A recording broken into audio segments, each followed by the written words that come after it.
Antoine Kozlowski et je viens tout juste de rentrer des États-Unis où j'ai fait mon double diplôme à Chicago à IIT. Alors tout d'abord, je suis passé par l'ANSMA où j'ai fait 2 ans d'études et en fait, dès le début, j'avais cette envie de partir à l'étranger. Donc pour mon stage ouvrier, j'ai voulu absolument partir quelque part et j'ai choisi Belfast en Irlande du Nord. Et ça, c'était dans la perspective d'apprendre la langue. Alors j'ai décidé de partir aux États-Unis parce que cette offre s'était présentée comme un double diplôme à réaliser dans un autre pays. Et donc les États-Unis, c'était le seul pays en fait où on peut travailler en tant que TA, Teaching Assistant, dans l'université, ce qui nous couvre le frais de scolarité sur place. Et il faut savoir qu'aux États-Unis, un Master of Science, ça coûte à peu près 50 000 $. On n'est pas obligé de payer, par contre, on travaille. Alors on travaille, c'est un gros mot. Au début, on corrige les copies et au fil du temps, quand on apprend l'anglais, on peut ou pas donner des cours. C'est à nous de choisir. Donc, l'ANSMA a signé une convention avec IIT, ce qui nous permet de travailler en tant que TA pendant notre séjour à Chicago, qui nous couvre les frais de scolarité. Donc on n'a pas à payer les 50 000 $. En plus de ça, on a une bourse de la région Nouvelle-Aquitaine, ce qui nous permet de trouver un logement et d'avoir un tout petit peu d'argent à côté. Sur le plan académique, j'étais un peu surpris au début parce que c'est un système complètement différent. Donc tout est étalé sur un semestre ou plusieurs semestres où on travaille sur un devoir, un projet, souvent en groupe, tout le long du semestre. Et à la fin, on présente, au lieu d'avoir un examen super compliqué à la fin. En plus de ça, il faut le dire que la charge de travail n'est pas aussi importante qu'à l'ANSMA. C'est-à-dire que ça nous permet d'apprendre la langue plus rapidement et après, on a plus de temps libre pour trouver d'autres activités à côté.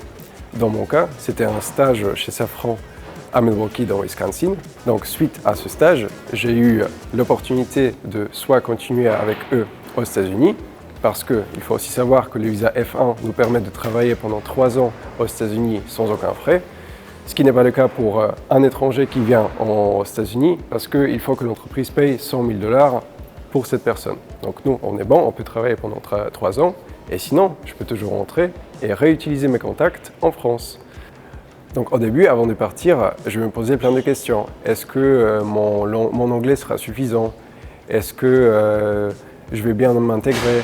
Est-ce que je vais gérer le logement, les démarches administratives? Mais en fait, tout ça, ça a l'air grand avant de partir. Et une fois sur place, on s'aperçoit qu'on est capable de faire beaucoup plus de choses qu'on ne les pensait.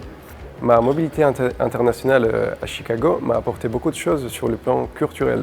Parce qu'il faut savoir qu'à Chicago, dans notre université, il y a beaucoup d'étudiants internationaux, aussi bien que de profs internationaux avec qui on interagit tous les jours. Donc pour vous donner un exemple, j'avais un prof chinois, australien, indien, et avec tout le monde, il faut arriver à un consensus, donc il faut s'entendre plutôt bien. Tout se passe en anglais, bien sûr, chacun a son petit accent, mais c'est pas grave, ça en fait une beauté. En plus de ça, en tant que TA, Teaching Assistant, vous bossez avec des étudiants. Et c'est là où vous vous rendez compte quelle est la diversité des étudiants du milieu académique dans votre école. Parce qu'il faut gérer des problèmes, des fois résoudre des problèmes type devoirs, notes, avec des gens qui viennent de cultures complètement différentes. Et c'est ça qui est super enrichissant. Et je pense que c'est ça le message le plus important que je voudrais faire passer à vous aujourd'hui, c'est que une mobilité internationale, peu importe où, dans mon cas c'était à Chicago, ça nous donne de la confiance, ça nous montre, ça nous prouve qu'on est capable de faire beaucoup plus de choses que l'on est pensé. Et après, quand on rentre en France, quand on rentre en Europe, tout paraît tout simple. Alors, si je dois résumer mon parcours en une phrase, ce serait de dire « n'hésitez pas ». C'était une expérience très enrichissante. Certes, au début, on a un peu de doute. Ça demande un peu de courage, mais une fois sur place, on se lance dedans et on vit notre expérience. Donc n'hésitez pas, si vous voulez, vous pouvez me contacter pour en parler en plus de détails et je vous souhaite bon courage.